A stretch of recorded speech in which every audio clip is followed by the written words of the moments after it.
你食過死人供台上嘅饅頭未？我食過。嗰年我8歲，我都發晒慌，居然入咗村東邊嗰座冇人敢入嘅舊屋。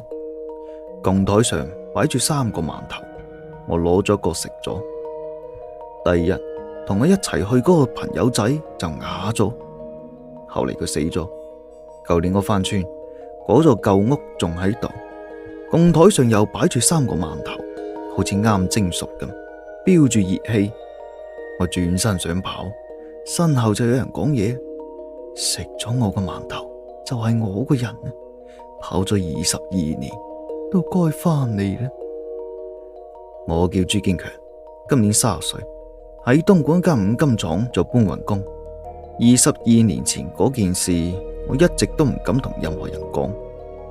嗰年我8歲，夏天，同隔籬屋嘅朱小軍一齊去村東邊嗰片荒地捉蟋蟀。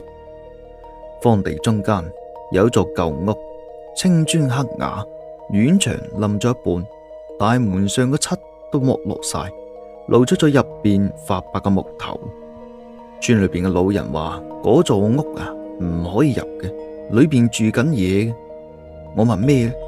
老人唔講，只係一味咁搖頭。朱小軍呢比我大1歲，佢膽大，佢話入去睇下啫，怕咩啫？我就跟住佢翻過咗冧咗個院牆，入咗院之後呢個院裏邊生滿晒草，堂屋個門虛掩住，推開門，一陣木味撲過嚟。堂屋正中擺咗一張供台，台上積咗厚厚嘅一層灰，但係喺供台正中間呢就擺住3個饅頭，白雪雪咁，好似啱蒸好嘅，一啲灰塵都冇。我同朱小軍餓到不得了，嗰陣時屋企窮啊，一日食2餐飯，晏晝嗰餐呢仲未到點，饅頭就喺眼前，白雪雪咁，飆住熱氣。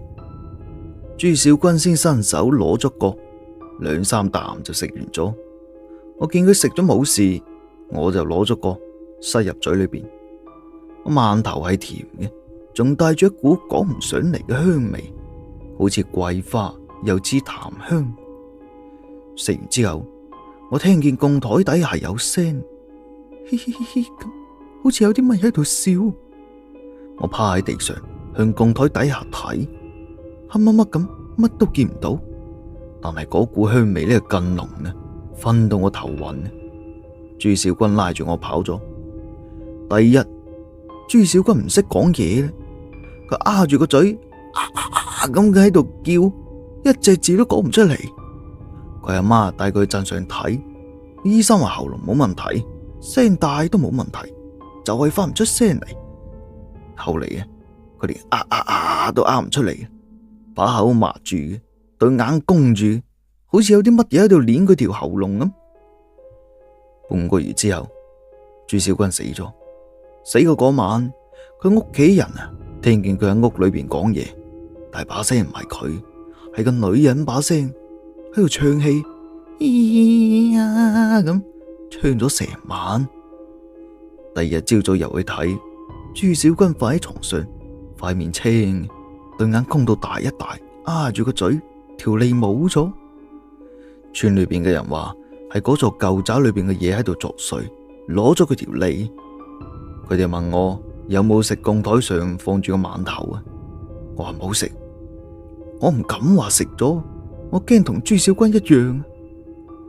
後嚟我哋屋企搬到鎮上去，我又去咗東莞打工，再都冇翻過村。舊年我阿媽打電話同我講，話舊屋要拆，叫我翻去簽個字。我猶豫咗幾日，仲係決定買咗火車票。到村嘅時候呢，係下午，陽光好好，條村嘅變化好大，啲路啊都做咗硬化，舊屋拆咗唔少，但係村東邊嗰座舊宅咧仲喺度，院牆啊冧得更犀利，大門歪住嘅，門板上俾人用紅漆寫咗個拆字。我唔敢走近，遠遠咁望咗眼，轉身去咗村委會。簽完字咧，天已經黑咗。我住喺村口個旅館嗰度，呢間旅館係村民自家間屋改嘅，條件一般，但係勝在乾淨。我瞓喺床上嘅時候，腦裏邊全部都係細嗰陣嗰啲事，翻嚟覆去瞓唔着。後半夜，我聽到有人喺我窗邊呢喺度唱起，咿呀咁，把聲好輕，好似從地底飆出嚟咁。我成身打咗個冷震，從床上坐起身，走到窗邊，將窗簾拉開條罅向外睇。月光底下，舊宅嘅方向有個人影，紅卜卜咁，好似着住紅色嘅衫。佢企喺舊宅嘅門口，向我呢邊入咗手，然後轉身入咗去。我縮翻到床上，將被冚喺頭上，成身發震，震住震住呢，就聞到咗股香味，桂花混合住檀香，同22年前嗰饅頭一陣味。啲香味越嚟越濃，好似有人企喺我床邊。我唔敢掀開被，就咁縮住，縮咗成晚。第二日一早，我去舊宅嗰度望咗一眼，堂屋嘅門開住，供台上乾乾淨淨咁，一啲灰都冇。供台正中間呢擺住3個饅頭，標住熱氣，同22年前一模一樣。供台上仲多咗樣嘢，一塊鏡，老式嘅木頭框，鏡面發黃。鏡裏邊照出嚟嘅唔係我，係個女人，着住紅衫，梳住髮髻，面上塗住白粉，嘴唇紅到好似血咁。佢向我笑咗下，把口一開一合，好似喺度講啲乜嘢。我仔細咁聽，我聽清楚咗，佢講係：堅強，啲饅頭好唔好食啊？我轉身就跑到村口，打咗個的士到咗鎮上。喺鎮上呢，揾咗間旅館住低，唔敢翻村。但係當日晚上，我又聽見唱戲聲，唔係喺窗外，係喺門外嘅走廊上，越嚟越近，走到我門口就停咗。門罅底下塞入嚟一樣嘢，疊成方塊嘅黃紙。